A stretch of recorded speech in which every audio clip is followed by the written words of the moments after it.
Right now it is time for Food for Mood with Dr. Judy Wurtman. Judy joins us on a Thursday morning. Judy is the co-author of the Serotonin Powered Diet, serotoninpowereddiet.com.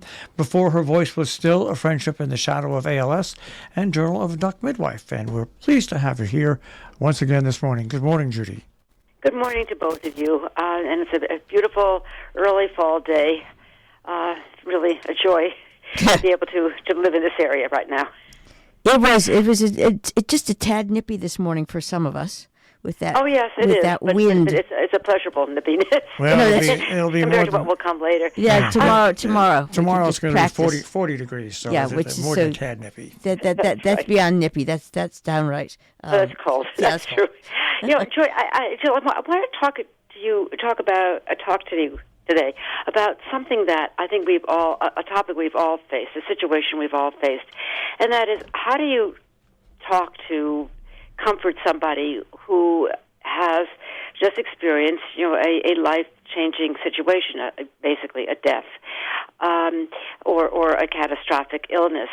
And I know we've all been, as adults, faced with this situation, either personally because it's happened to us, or because we have a family member or a close friend who has just experienced this.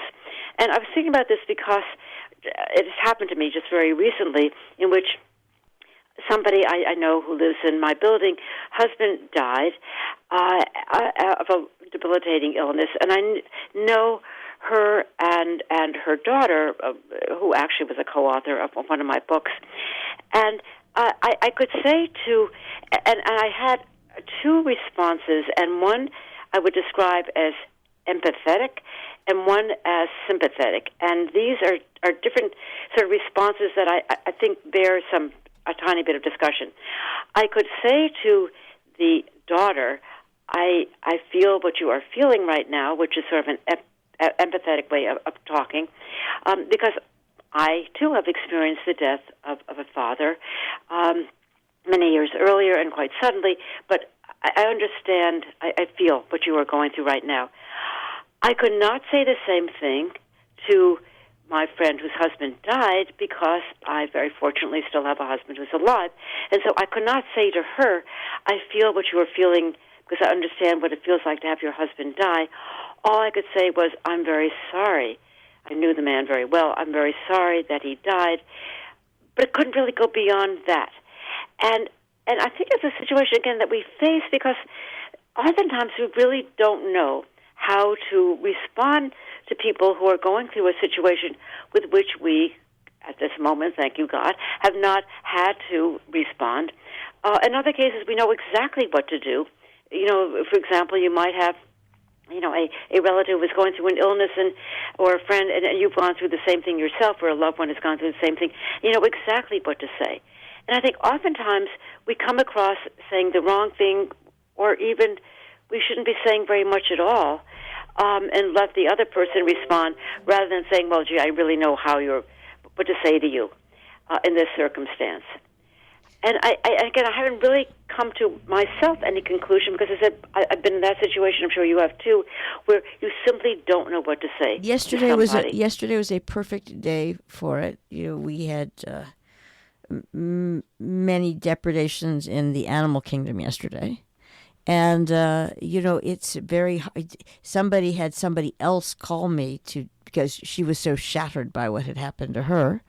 And it's really. What is required is something that I think a lot of people are out of practice with, which is firstly listening, yes, and then assessing what's needed. If you could just take a minute to assess and I'm thinking in particular about this young lady who had an older friend who had helped her call me to let me know why she wouldn't be calling. But still, after he had done that, and he had given me the horrible news, I still had to sort of acknowledge this misery to her. Right. And so it was clear she didn't want to talk about it. But so all I am saying is, people, when that happens, and it's going to happen in life, it just does. God, take a second before basically either sending an emoji or blundering in, and we've all, sometimes you have to learn the hard way. But that's exactly right. And oftentimes, if you have experienced, let's say, the death of an animal, and somebody, which many of us have with pets, that's the price you pay for having a pet that you love dearly. You can suddenly just hold the person and even cry along with them because you understand what that person's going through. But I think you're right, Jill. We can't assume, and that's what so many of us do, how that person is feeling if you've never had that experience. And we blunder in with our words when silence really should be the response that we give, and let the other person cue us as to what to say. That's silence and love. By something that, and I never really, I appreciated it, but didn't really appreciate it sufficiently. There's certain rituals around mourning, and we certainly have seen them excessive now with the death of Queen Elizabeth. That here you have a country that has gone through now several days, and will go through several more days of ritualized mourning. But where is the sort of human one-on-one touch here? And what brings to mind is that a friend of mine, wife died, unfortunately, at a very young age, of breast cancer, and he's Jewish. And one of the rituals that unfortunately is not well observed is that when you go to the house of a mourner, you shouldn't say anything and speak until the mourner speaks. You should sit there in silence until the mourner initiates conversation, and then you can respond. Because the mourner should be setting the tone. The mourner should be setting the emotional situation for you to respond to. You shouldn't be coming in and chatting about this or that or how sorry you are. And yet that's how we respond all the time. And that's sympathy. That's not empathy. And it simply doesn't work. It doesn't work to comfort the person who's had the loss, and it doesn't put you in a situation where you really can feel and respond adequately to that. And I think it's something we have to learn.